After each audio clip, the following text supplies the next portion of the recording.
Michael is my name. Cyberpunk is my nation. Let's talk about some books, including The Stars, My Destination.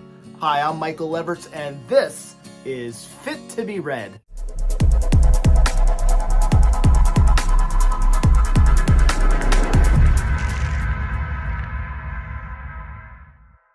Welcome to episode 4 of Cyberpunk Week here on Fit to be Read.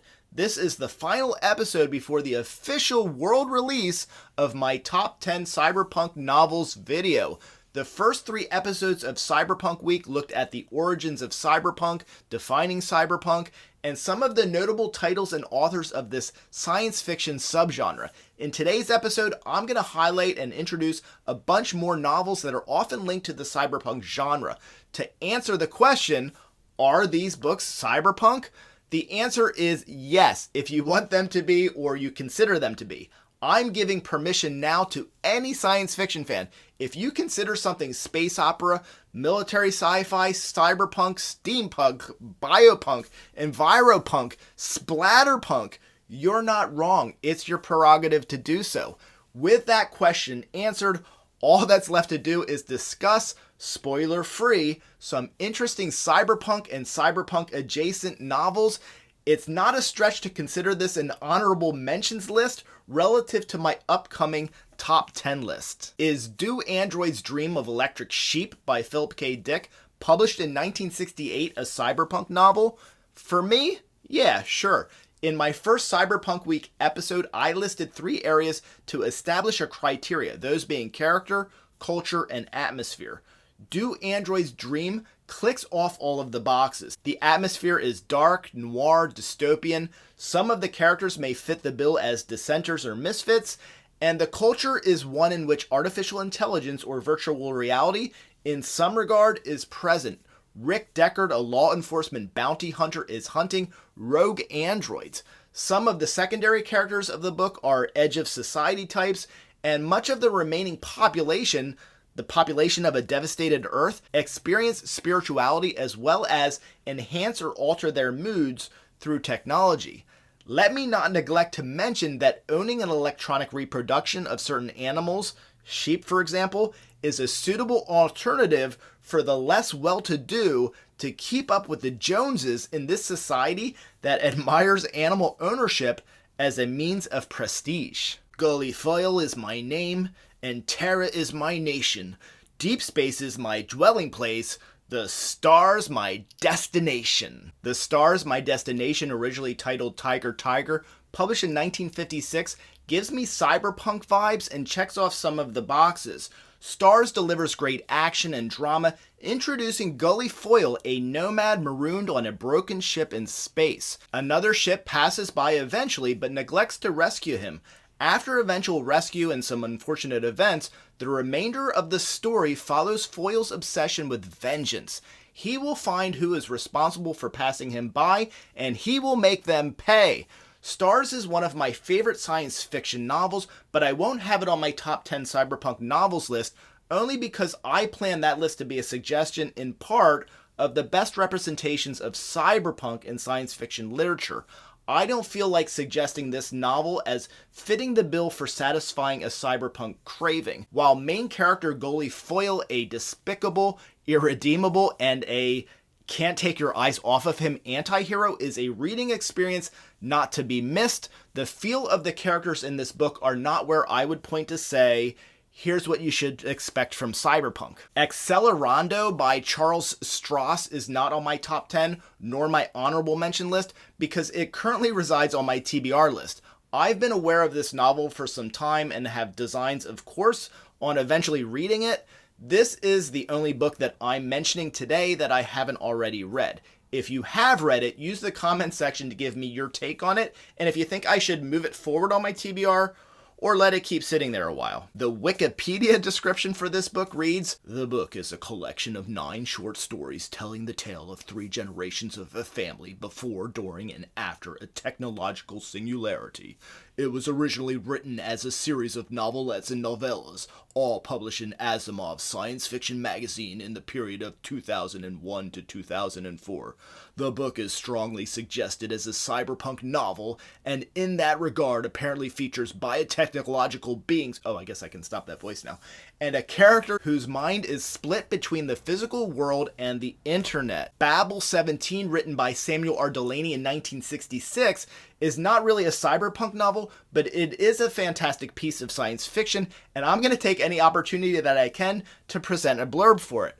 Rydra Wong is a linguist, a poet, and perhaps telepathic, and she is Asian. This is worth noting, as Asian female protagonists were not a big thing in 60s science fiction.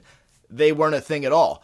The Alliance, in attempts to thwart the invaders, bring Wong in to try and decipher the invaders' Babel 17 code in hopes of uncovering a strategy to turn the tides of the war. Most exciting about the novel is Rydra's efforts to recruit and work with a very interesting ragtag crew of characters. There are Navigators 1, 2, and 3, a threesome in more than just professional ways, wink wink, discorporate beings, and other misfits. Some parts of the novel will give Neuromancer vibes, but really it's in these misfit characters where the reader will most likely satisfy their cyberpunk appetite.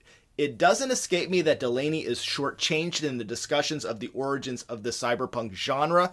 I think it's fair to argue that his novel Nova, published in 1968, is the first true cyberpunk novel. I also think it's up for debate as to why he's not been given the same recognition as others in regards to being widely considered a founder of the subgenre.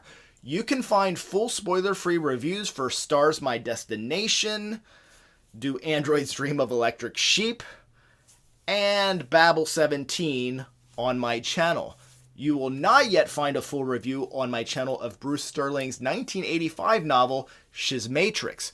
I'll have to reread it first to do it justice. Schismatrix is an epic story set in a world where Shapers and Mechanists are the 2 apex powers of the solar system. The Shapers use genetic engineering and psychological manipulation to steer or improve humanity, whereas Mechanists are all about cybernetics. Abelard Lindsay is in the middle of it all. He is at different times in the story hopeless and suicidal, a diplomat, a military and political figure, a renegade, and an intellectual. The obvious dark atmosphere, abundance of cyber tech human enhancements, and characters that fit the off-the-beaten-path mold easily land this novel among cyberpunk canon. What a surprise! My next entry is Nova, also by Samuel R. Delany, published in 1968, and not unlike Babel 17, Delany delivers a ragtag crew of misfits or not mainstream of society characters. In Nova, main character Lork von Ray, a playboy heir to a vast fortune and a baron of industry in his quest for purity to protect the star cluster and outer colonies from the grip and influence of his frenemy and nemesis, Prince Red, assembles a crew and endeavors to mine a crucial element, Illyrian, from a dying star. For Illyrian. While Babel 17 for me is the superior Delany novel, Nova ranks higher on my cyberpunk list as it's the truer example of a cyberpunk novel. I've heard this novel mentioned as pre-cyberpunk, as well as witnessing it dismissed altogether as space opera and therefore not legitimately a cyberpunk read.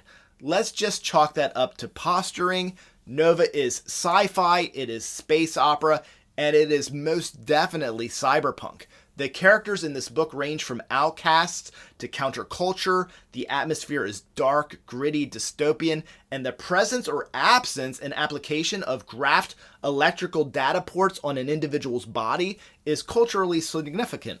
I have filmed a review for Nova that is either up already or will be up next week. Check that one out for some interesting parody music as well, and also for a more in-depth review. Solitaire by Kelly Eskridge. This was published in 2002. Jackal Segura is convicted of murder. Conveniently, this happens just as she starts finding out some things that she's not supposed to know. She is sentenced to months of solitary confinement. She's getting off kind of easy, don't you think? Not so fast, viewer. Those months are made to seem like years. You see, dear viewer, she's hooked into a virtual type of solitary confinement. The book clearly has cyberpunk cred, especially the Matrix-like vibes with the virtual world elements, as well as the clear dystopian setting. I might just say dystopian, though, before I say cyberpunk. It's a really good read, bordering on great, but just misses out on my cyberpunk top 10. The Red First Light, book 1 of the Red series by Linda Nagata, published in 2013. If this was full-on cyberpunk, it would definitely make my top 10. Because the military sci-fi presence completely overwhelms the cyberpunk imagery, this book is just too far removed from being on my cyberpunk shelf. There are very cool characters, cool technology, AI, conspiracy, and loads of action. In the center of it all is Lieutenant James Shelley, a combat soldier in a war that threatens all of humanity. There is enough cyberpunk appearance to please fans of the subgenre, but the clearest recommendation of this novel is for those who crave intense, fast-paced, and high-stakes action and military science fiction. Cryptonomicon by Neal Stephenson, published in 1999, sort of like The Red First Light. I'm more likely to recommend this for reasons other than its cyberpunk themes. Cryptonomicon is a favorite of mine, and the cyberpunk is there, but the real feel of the story is the blend of historical fiction with science fiction. While we're at it, it barely feels like science fiction either. The essence of the novel rests on the importance and presentation of cryptography in the World War II era and in our modern age. There is mathematics, economics, politics, computers, code breaking, shout out to Alan Turing, yes, he's in this book too, data havens, and digital currency. The tech at times feels cyberpunk, but I think it's fair to say that most of its cyberpunk reputations comes from the novel being penned by Stephenson and his reputation in the genre. City Come a Walkin' by John Shirley, published in 1980. If I get around to a reread of this, it's likely to hold a decent spot on my eventual top 210 science fiction books of all time list video later this year. I spoke about this novel more in the Origins of Cyberpunk episode that I released prior to today's episode. You can check that out there. Regarding its cyberpunk character, it fits the bill for cyberpunk, but for me it reads more punk than cyber. William Gibson also credits this work as being hugely influential to his process in creating Neuromancer. It really lands on honorable mention rather than top 10 because I just can't recall enough of the reading experience to justify ranking it. Hyperion by Dan Simmons, published in 1989. Even mentioning this book on this list is misleading. Hyperion and its sequel, second half companion, Fall of Hyperion, is more appropriately called philosophical science fiction or just epic sci-fi. Great about the story, one of the great science fiction novels of all time, is the representation of several subgenres. The first book introduces 7 pilgrims on a journey to the world Hyperion. Each, for different reasons, are on a quest to Hyperion and its time tombs, structures that are moving backward through time. Waiting for them at the tombs and among its entropy field is the metallic blade-covered creature, the Shrike. There is a significant interstellar war going on as well, and that might just also extend to Hyperion. Interesting in the novel is how each of the Pilgrim stories seem to acknowledge a different subgenre of science fiction. There is The Priest's Tale, a phenomenal display of horror science fiction. Colonel Fedman Kassad's introduction leans heavily into military science fiction, etc. The Detective's Tale, the background on Braun Lamia, another of the Pilgrims, reads very cyberpunk.